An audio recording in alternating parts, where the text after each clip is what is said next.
This is 4. Thank you. You're welcome. We're going to go up to 7.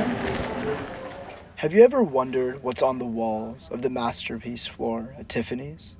Neither did we, but here's a story about the artist behind the work. I took the bus over to Astoria to stop by Nancy Lorenz's studio. I was running late, per usual, and I greeted Nancy, who was already showing Gopal around. Nice to meet you. Nice to meet you. Sure, thanks for coming by. Nancy gave us a tour, and the first thing she showed us was a massive burlap tapestry rolled up by the window.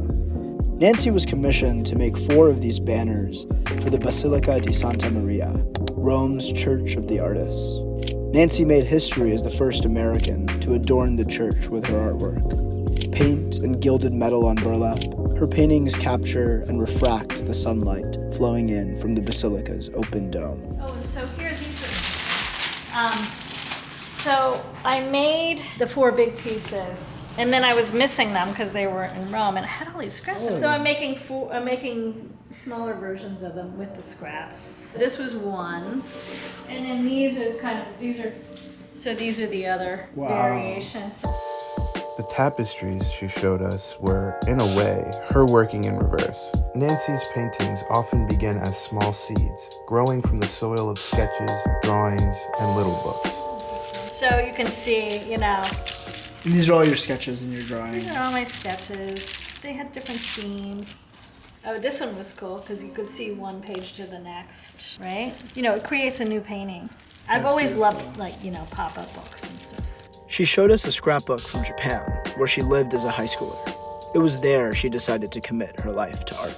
This was I decided to make one. I love seaweed. So this was a picture I took when I, lived in Japan. Here's more from that year.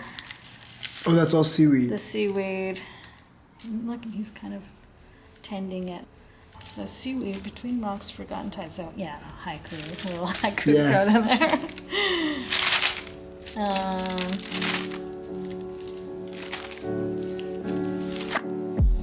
In her work, you can see the fruits of her attention. She looks closely at things, whether they're gardens across the world or brushstrokes at a museum here in New York. She showed us her notes from the Met's Manet Degas exhibit, which Gopal and I had actually seen a few weeks prior.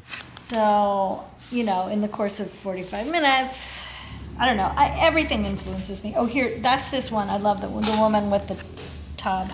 Yes. Remember, she's got the black she's sort of stockings. Over. That's cool that you sketched them out. It just helps me look. Yeah. Instead of okay, I'm going to take a picture and look later. Look now, Exactly. Have a thought now. Sometimes I bring a camera, but in this case, I really wanted to study it. I don't look at things as closely if I'm just Yeah. To help us look more closely, we invited our friend Noelle, a photographer, to shoot Nancy's studio. Well, let me ask you this. I'm curious, in your life, how did you stay committed to pursuing art? Do you feel like it was something that you were born to... It was the only thing I ever wanted to do. I didn't, when I was 16, I think, when I was living in Japan. Yeah. But I knew I would always draw or always make things or experiment with materials. I was going to do that no matter what.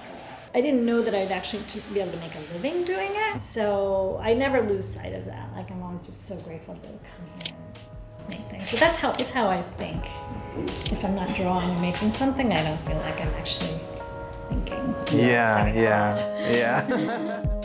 Across the range of Nancy's work, in pieces both tiny and massive, you get this sense of joy, of light that's been just waiting for a chance to dance across her surface.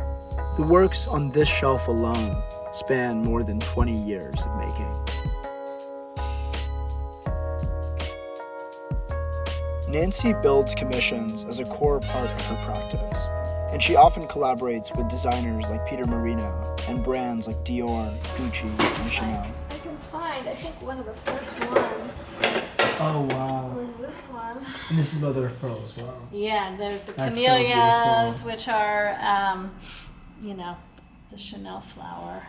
But this is from 2000. Wow. So it grew from there. Then she told us about Tiffany. It's a screen. I think probably the one that you've seen pictures of. The screen is this sort of six-panel screen, but it is surrounded by 50 panels that are this one. Oh, I see. So that's when you go onto the 7th floor. It's this cloud. You're surrounded by clouds. Clouds of lacquer and pearl. We knew we had to see it in person. Soon after, Gopal and I took our umbrellas and walked over to the Tiffany store on 5th Avenue. We headed up to the 7th floor. Okay, here we are. After you. Nancy's panels were the first things we saw, and they framed every piece of jewelry on this masterpiece's floor. We really weren't supposed to film inside, so I didn't get much footage, but we asked Noel to come back and shoot some film instead. And I'll end this the way I end my essay. Nancy's work is a duet with what we cannot yet see but know to be there. To stare at her work is to catch your eyes mid-flight, clinging to gesture and wading gently in the river that runs between what you call light and dark. If you like this video, be sure to subscribe. And if you want to read the full story, go to ordinaryeye.com.